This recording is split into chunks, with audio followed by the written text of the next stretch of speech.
thank you for joining me today.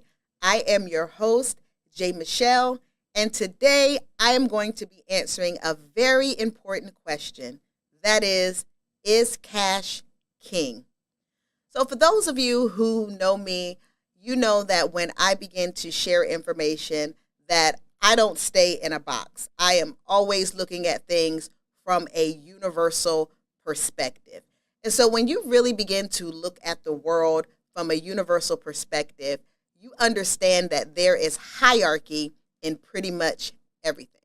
When you look at the animal kingdom, there's hierarchy. When you look at the foods that we eat, oh my goodness, there's hierarchy in the foods that we eat. There's hierarchy in organizations. Hierarchy is everywhere.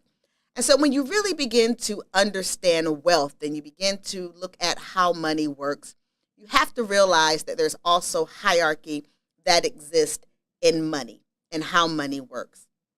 And so, is cash king? This is a question that is a burning question. I hear people make the statement all the time, cash is king. And so first of all, what do we mean when we say cash is king? Well, folks, we're talking about a hierarchy. We're talking about the fact that cash is more valuable than any other investment tool there is. When we say cash is king, we are saying that cash is more valuable than the stock market. We're saying that cash is more valuable than bonds. And so let's get into this. Is that a true statement? Is cash superior to stocks? Is cash superior to bonds? Is it superior to other forms of currency and things that we utilize? And so I believe in order for us to answer that question, there are two things that we have to look at, because I believe that cash can be king. However, there's two things that have to happen in order for cash to be king. So let's look at those two things. First of all, cash is king when it is liquid, meaning you have to have access to it. There's no point in having a whole bunch of cash if you cannot have access to it. The key to having money and the key to being able to be wealthy, the key to being able to do certain things with money is having access to it. Just think about it. If you have a whole bunch of money that's locked up in a safe somewhere in the middle of the desert because you're trying to keep it safe, what good does that money do? Even in the instances where there's people, and this is super, super old school, but CDs. I don't know if any of you know about CDs, but certificates of deposit. When I was growing up, CDs were the place to put money at. Put your money in a CD for a certain period of time, and CDs typically have a greater interest rate than having your money sitting in a regular savings account. But the thing about CDs is that you can't get to your money easily. You can get to it, but if you get to it, you're going to be penalized for it. So that's not considered to be a liquid asset. So again, in order for cash to be king, you need to have access to it. And we're going to talk about ways that you can have cash in a way that's liquid, in a way that you can have access to it, okay? And so the second thing that is so critical when we're looking at whether or not cash is king is cash is king when it is in a vehicle or a tool that enables a dollar to work for you in multiple places. That's good stuff right there. Because see, a lot of people don't think about things like that. When we think about our cash and we think about our money working for us, we think about it from a perspective of it being in a certain place.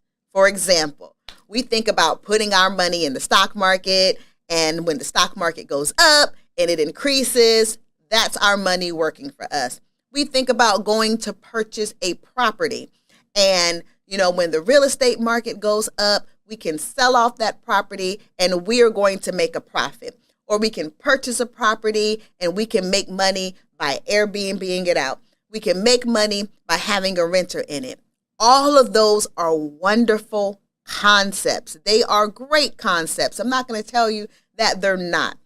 However, in order for your cash to be king, it needs to be in a vehicle or a tool or a plan that allows your dollars to work for you in multiple places. See, your money doesn't do you any good when it's in a CD or the stock market as it relates to you being able to get access to that. So, when is cash king? Cash is king when it's liquid, meaning you have access to it, and it is king when it is in a vehicle or a tool that enables your dollar to work for you in multiple different places. Now, I answered the question for you. Cash can be king. But there's another caveat to this. There's a whole nother perspective that I want to introduce to you today. Yes, 100%, hands down, cash is king. But guess what? Credit is queen. All right, so this is what I'm going to say about that. You know, in the natural, when we talk about a king has sovereign authority, right? You look at a king, the king is the individual that is in power. The king rules. The king makes the final decision. But when you think about a queen, the influence that a queen has is a force to be reckoned with. You know what I'm saying? For real. Like, somebody better ask my husband. Like, he may be the man, he may be the head, but the influence that I have is a force to be reckoned with. That is the same principle when you begin to look at credit being queen. Having good credit will give you access to use other people's money. This is something that we are going to do a deep dive into at another point, but it is so important in the world of finances. When we talk about wealth, when we talk about prosperity, one of the keys of that is you want to use OPM, or other people's money. Because remember, cash is king when you have access to it. You want to be able to have access to as much of your cash as possible. And so when we begin to start looking at investing, when we begin to look at doing different things to grow and to accumulate our money, one of the key things to doing that is utilizing other people's money. And the way that you use other people's money is by having good credit. Having a high credit score allows you to access lines of credit. It allows you to get loans. It allows you to have access to low interest rates. There are a plethora of opportunities that are available to you when you have good credit. What does good credit look like, J. Michelle? Well, good credit looks like you having at least a credit score of 720. That will get you access to a plethora of opportunities and give you access to other people's money. And so listen, that is it for today's episode today. I need you to remember that who is king? Cash is king. But on the other side of cash being king, there's most definitely a queen, and that queen is credit and having good credit. So I want to thank you all for joining me. I want you to make sure that you tune in next time. And remember my saying, there is no shortage of wealth or resources here in the planet Earth.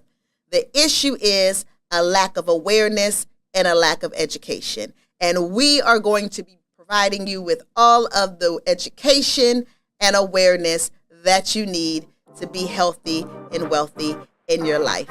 I'll see you next time.